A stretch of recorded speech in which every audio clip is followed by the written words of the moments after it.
Hello friends, masala capsicum కోసం మేము ఇట్లా క్యాప్సికమ్ని చాప్ చేసుకొని పెట్టుకున్నామండి. యాక్చువల్లీ వీడియో క్లిప్పింగ్ మిస్ అయింది. మీరు ఏం చేయాలంటే ధనియాలు, పల్లీలు, ఎండు కుడక, నువ్వులు వేసి మీరు రోస్ట్ చేసుకోవాలి. రోస్ట్ చేసుకున్న దానిలో మీరు మిక్సీలో చల్లారిన తర్వాత వేసేసుకొని దానిలో లైక్ నిమ్మకాయ కంటే సగం చింతపండు, ఉప్పు, కారం, వెల్లుల్లి వేసేసుకోవాలి. వేసేసుకున్న తర్వాత చెక్క వేసాను.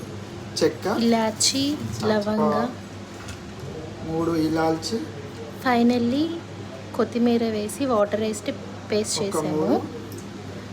దాన్ని మనం చాప్ చేసుకున్న క్యాప్సికంలోకి కూర్చామన్నట్లు.